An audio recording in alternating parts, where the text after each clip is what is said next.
It can come down to many things. It can come down to fear of judgment, like what will people think if they charge this certain amount? Like a lot of it's imposter syndrome. They might hear words in their head like, "Who are you to be charging this price, Missy?"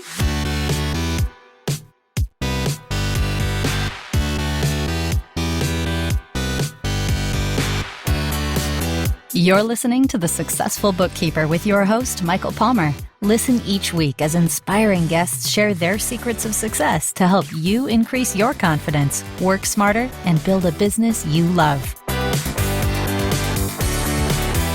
This episode of The Successful Bookkeeper is brought to you by PureBookkeeping.com, the proven system to grow your bookkeeping business.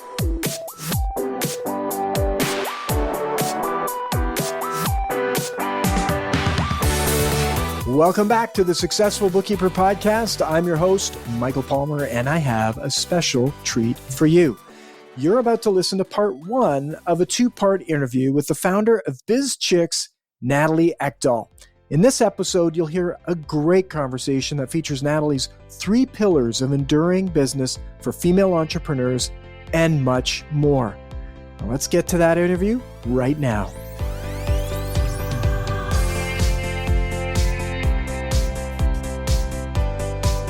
Our guest hosts the longest-running podcast for women entrepreneurs called BizChix and has been featured as one of the top 5 business podcasts by Inc. magazine.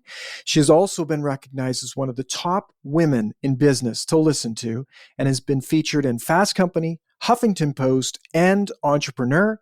Through her podcasting, coaching, training, speaking, and other content generation, she helps women entrepreneurs grow and scale their businesses while retaining more profit and creating more time to spend with their loved ones. Natalie Eckdahl, welcome to the show. Thank you, Michael. I am delighted to be here. I am so excited to have you. I know our listeners are going to absolutely love this. And it's that last sentence which really resonates for me, retaining more profit and creating more time to spend with their loved ones. Deep down for me, that's really the purpose of what we do here, is to help entrepreneurs, women entrepreneurs, bookkeeper entrepreneurs, make more money and have time to do the things they love with the ones that they love. And that's the whole purpose behind it. So let's get into this and start helping them out. Natalie, before we get started into some of this great content that you create, tell me a little bit about you and your career journey leading up to this point. Sure. I'll kind of go a little bit out of order if that's okay. I've hosted the BizChix podcast for the last 8 years. When I started the podcast, or right before that, my husband and I were building a software as a service business together. And I realized that all of my corporate experience, my MBA, it didn't prepare me for, in 2009, 2010, this new world of social media. And so I started listening to podcasts, and I was really drawn to podcasts about entrepreneurship, about social media. What I noticed was there were very few women's voices out there. And when a woman would be interviewed by, say, a single 30-year-old man, they weren't getting to some of the questions that I was curious about, which were, how do you balance motherhood, being a wife, being a family member, being a member of the community? And I have 3 children. They're currently ages 7 to 20.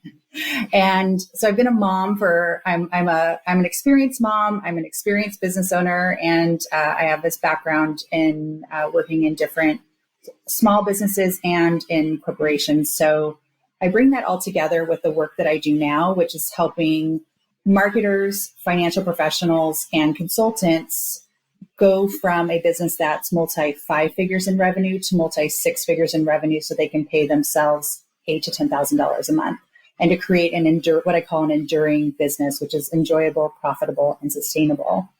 And as I was doing all these, I started out as an interview show, Michael, and as I was doing all these interviews, I realized that there was no secret to work-life balance. There was no secret I didn't know. And I learned over time that my listeners really wanted to learn more about my background and to learn and to be trained. And so I shifted the podcast in about 2016, 2017 to be more of a coaching and training and featuring client success stories. Going back in time, I first started my career, so to speak, and I have that in quotes, I had my own business. I started my own business when I was in high school as a private swimming instructor. And I even did an episode on this about the lessons I learned from that business, because I technically had a salesperson in my mom. My mom would help me get clients, and I would teach parents their children at their home in their pool. I lived in an area in Southern California where many people had a pool in their backyard, and they really wanted to make sure that their children were safe. And so kind of that coaching part of my life that I am really diving into now in my career, it really started at a very young age. And I ended up building a business that I never worked for anyone else in my summers of high school or college, because my business, I was making usually at least double, often triple or quadruple what my peers were making working for other people. Incredible. And then after I graduated from college, I worked for a international public relations firm. I worked as a marketing coordinator for a third generation general contractor. And I also worked for a market research agency that was also woman-owned and family business as well. So I worked in two very different culture family businesses. And then in my family, there's a family business as well. My dad was a civil engineer. He passed in June 2020, but he had his own business since I was in elementary school. So I watched my dad build this business with two partners. And then there's also another family business that my dad's brother ran, or still runs today. It was a cement business, and it's currently in the fourth and fifth generation are running it currently. So I have this legacy of entrepreneurship on one side of my family. And so I kind of brought that into my work. I changed jobs frequently because I would learn what I needed to know, and then I wanted to do something different. I would get bored with the work. And so after I got my MBA, I worked as a management consultant, which was a really great fit for my personality and liking to learn things quickly, go deep fast, and then move on. And I like to say that I feel like in the time, in just 1 year of management consulting, I feel like you get like 5 years of actual business experience, because you're working with different companies and having to acclimate to their culture. And so I really learned a lot in that work. And spent some time staying home with my daughter, who is now 20 and in college. And then my husband and I started our small business, our software as a service business. And Michael, that business wasn't successful. It didn't make it. And as I was seeing that happen, I realized I need to do something just for me. And that's how I started the podcast. And it's led to this incredible business where I coach women all around the world. The podcast is a marketing tool for the business. It's how I get clients. And I'm just loving it's my dream job.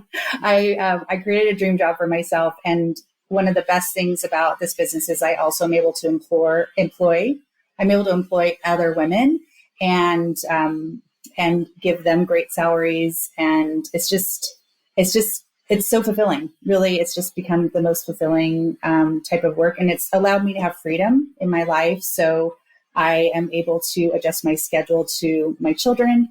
And I also, one of the most powerful things about this business and the freedom and having a team also supporting me was my dad was diagnosed in the end of 2018 with a very aggressive, very rare cancer.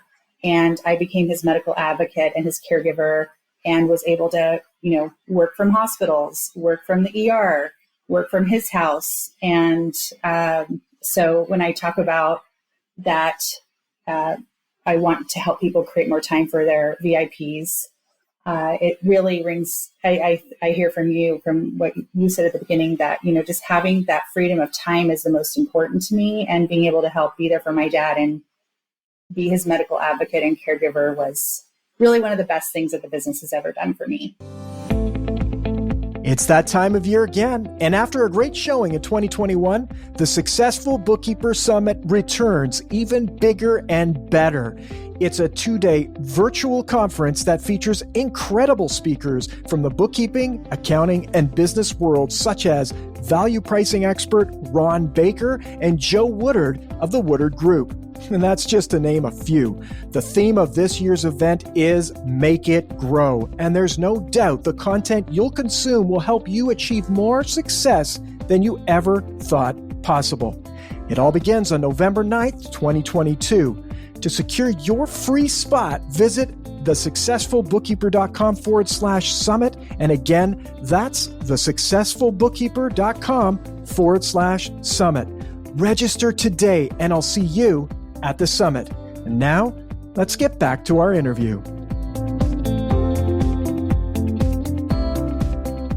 Amazing journey, amazing story, and heart goes out to you for your father. I lost my father to cancer as well, and so it can be a very emotional, challenging time.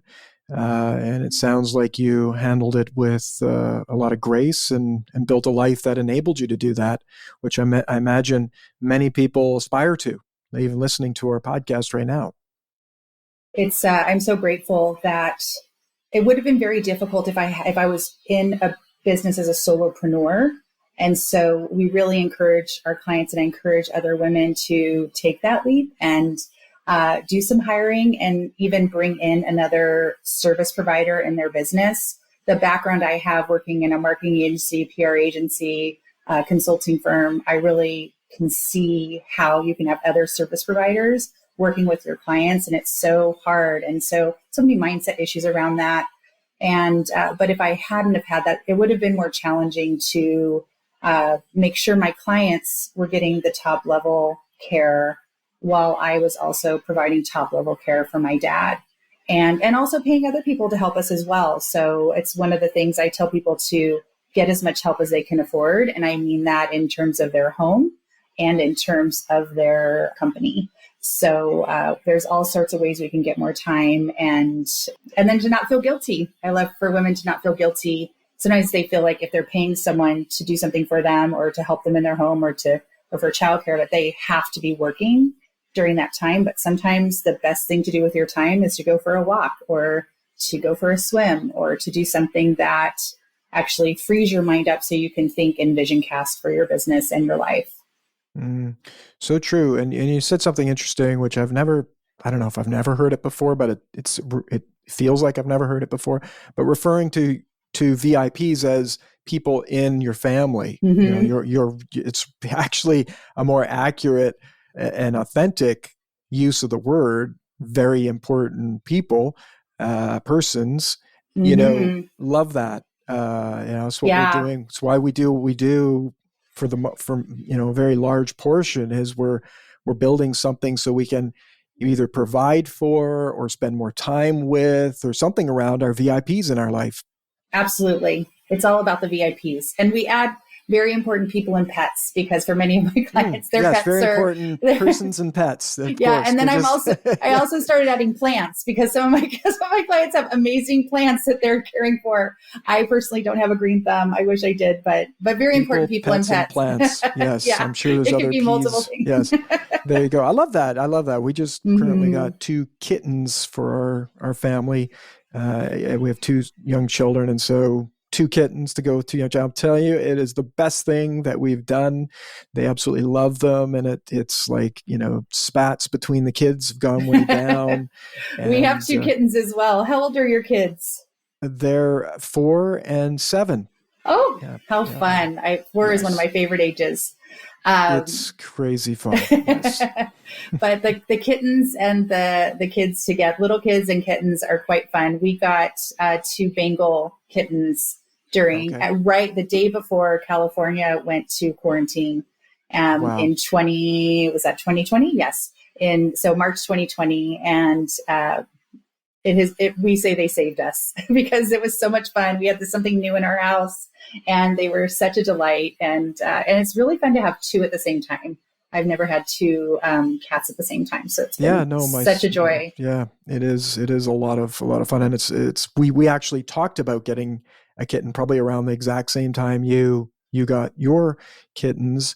We thought, COVID, it would be great to get an animal or some sort of pet for the kids, but COVID, it became crazy to get any kind of pet. So we're really blessed to have gotten 2 kittens that almost match our kids perfectly. And like the 4-year-old Michaela, she's like really just almost kind of rough with them because it's picked him up, and he's just like, as soon as she gets him, like he doesn't necessarily like it, but once she gets him, he's just like, okay, that's fine. It's really interesting. Amazing. They kind of it's especially when you get them when they're young and your children are young. I'm finding the same thing. Our cats really allow the boys to do things with them that we can't do. That's right. And it's just been so much fun. I'm glad you guys are enjoying that too. Yeah, we are. So getting back to this VIP, you mentioned enduring business. Mm-hmm. What is one of the things that you see prevents some female entrepreneurs from achieving an enduring business? Well, I think that when I say enduring, there's 3 pillars under that, and a business needs to be enjoyable, profitable, and sustainable. And I am really I think that a lot of times I think being an entrepreneur is different than having a job. And many of us have businesses that we really can't imagine not having. So sometimes we are, primed or socialized that we will need to retire. But what I think for myself and for many of my clients, we really don't need to retire if we create an enduring business that feels enjoyable, that is profitable, and is sustainable. So one of the biggest challenges I see is that women do not have enough profit coming out of their business. And the base behind that is they are not charging high enough prices. So it's really one of the key issues that I see. And there was a study done by FreshBooks and one of their research partners back in 2018, 2019. And they found that women were actually paying themselves, as entrepreneurs, paying themselves less than their male peers. So take a man and take a woman, same business, same geography, same kind of client base. And on average, the women were paying themselves 28% less than the men. Wow. That's a significant amount of money. It is. And when I see numbers like that, it really, and then doing the work that I've done with women, I see that a lot of it is in their own confidence, in their own mindset, and also in their desire to help others. And so often they will discount because they feel bad for someone, or they will be fearful to actually ask for the price that they've decided in advance. So it's such a joy to help women focus on. That's why the premise of my program is to help women pay themselves $8,000 to $10,000 a month, because then they are making a 6-figure income from their business. And at that point, you can change your lifestyle. You can afford things that maybe your parents couldn't afford for you. You can contribute to your community and start to build wealth and leave a legacy for future generations.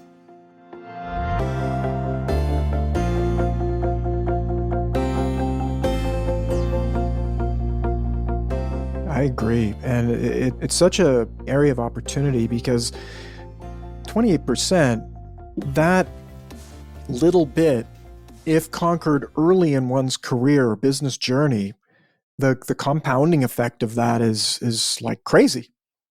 It really is. It really is. And what I thought when I realized this as someone that came from a corporate background and worked in these different smaller businesses, we talk about you hear about the glass ceiling for women, and I realized women are creating their own glass ceiling in their business. Like, this is a business, we are in control of what's happening, supposedly. What's behind this? And I have an amazing community of women entrepreneurs that I've grown through the podcast that communicate with me and that I can ask questions to.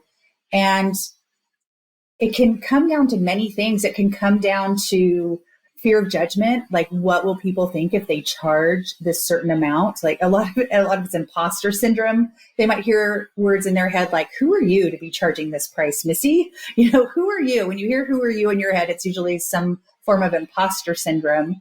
And it can be, even fear of success. There can often be things that go on within us. What if we make more than we've ever made before? what if we make more than our friends or our family, and in particular, our partner?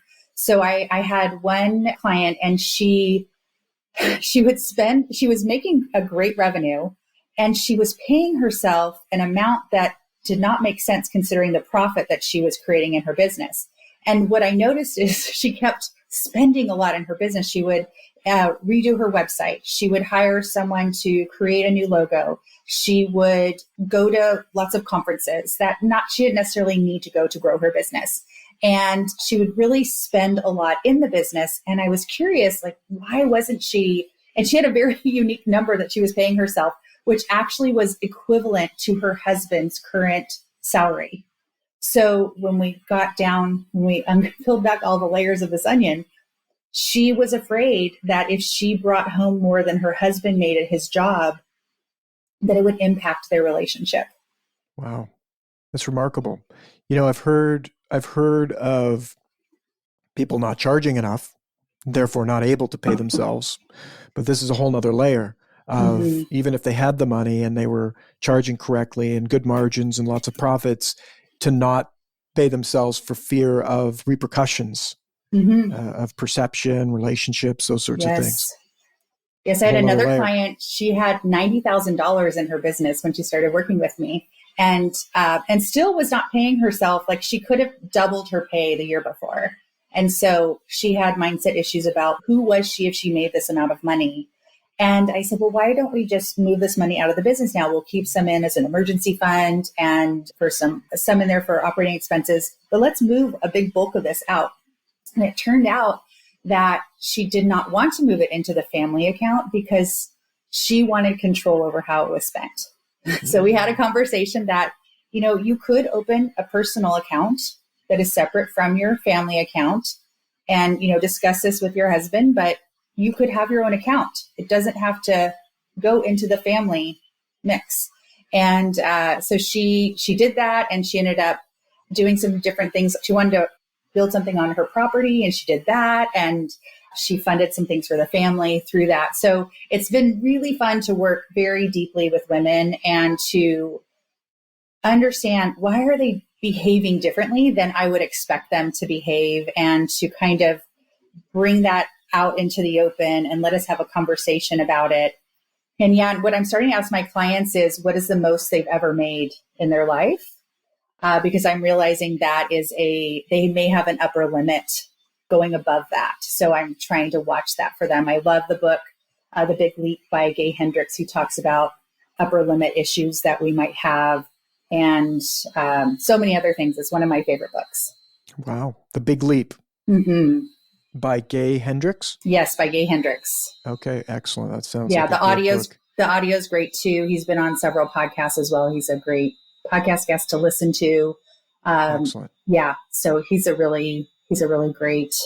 It's just a great way to think differently and just to kind of check in with yourself. A lot of these things most of these things that we're talking about, people are doing and they don't know they're doing it. And so when we can bring things out into like our conscious mind and in front of us and see what's happening, and to have a coach kind of ask you, why are you doing this thing? And what's underneath here? It can be very, very helpful for people to then move beyond that.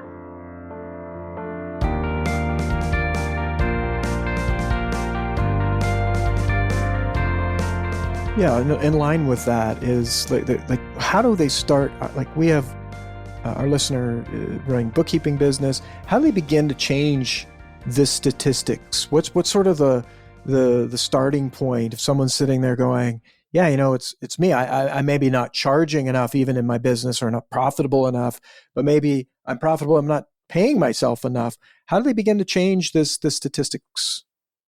Well, I am so excited that we're talking to primarily bookkeepers today and financial professionals, because one of the first things I ask our clients to do is to hire a bookkeeper, so that I know that someone else is looking at the numbers. And I think bookkeepers are just invaluable to a business owner. I have so many people say, oh, my business isn't complicated, I can do it.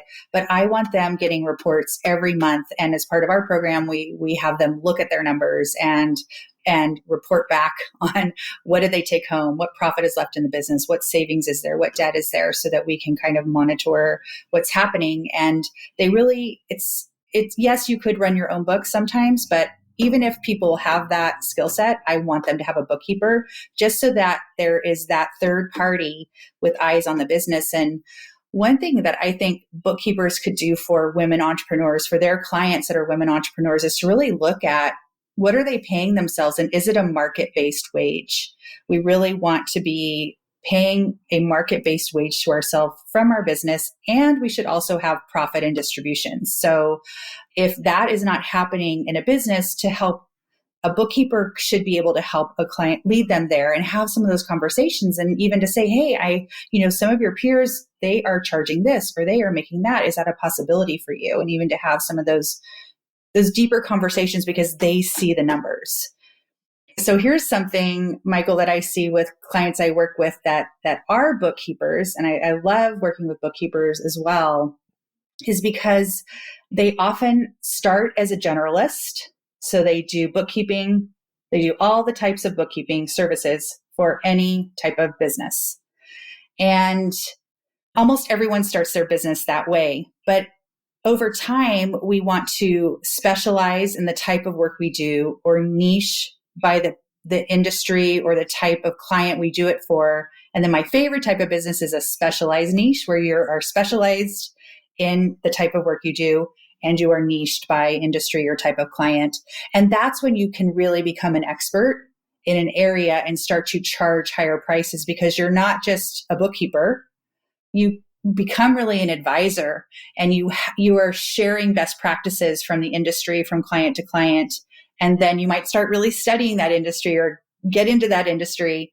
And once you specialize or niche, everything else in your business will fall from that. So it's one of the things that we love when we first work with a client that we help them do, because who you seek referrals from, the copy on your website, what social media platform you're on, and if you need to be on one, what events you should attend, if you like to speak, where you might want to look to speak, all of that, we call it the waterfall effect. It all is like a waterfall from how you're positioning yourself in the marketplace.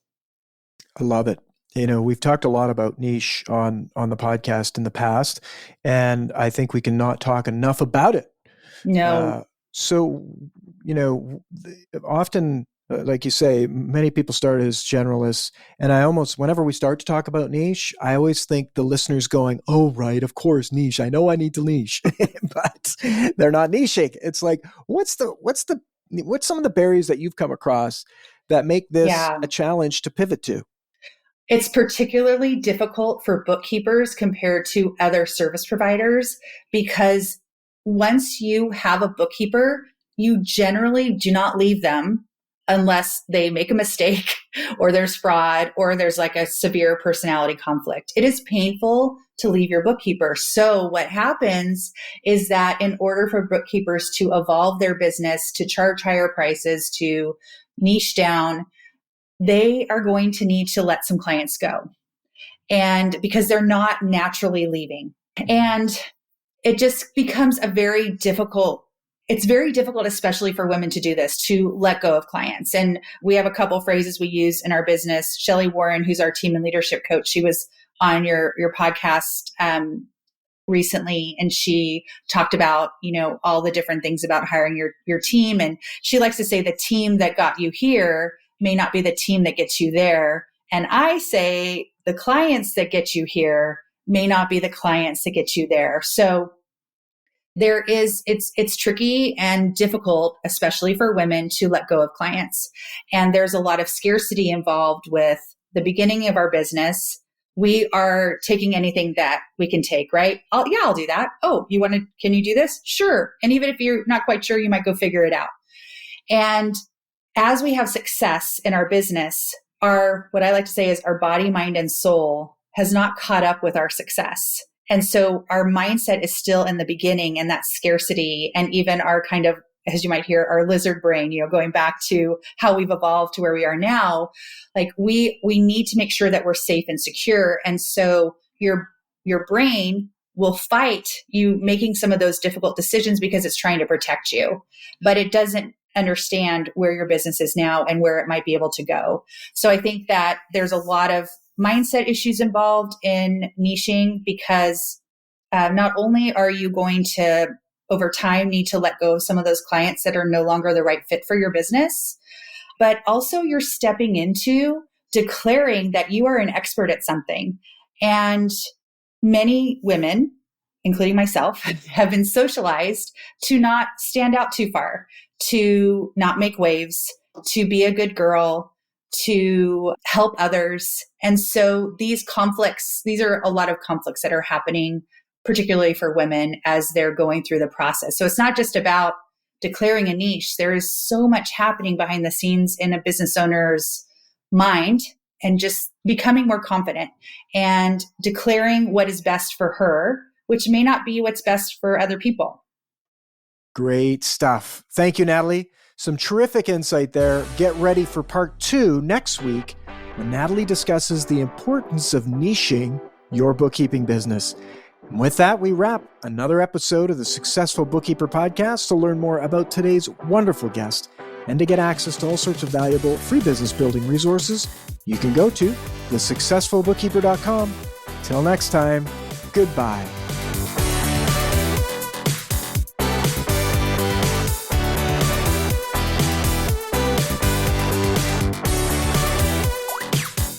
You've been listening to The Successful Bookkeeper with Michael Palmer. For more information and to download the resources mentioned in this episode, please visit us at thesuccessfulbookkeeper.com. Thank you for listening.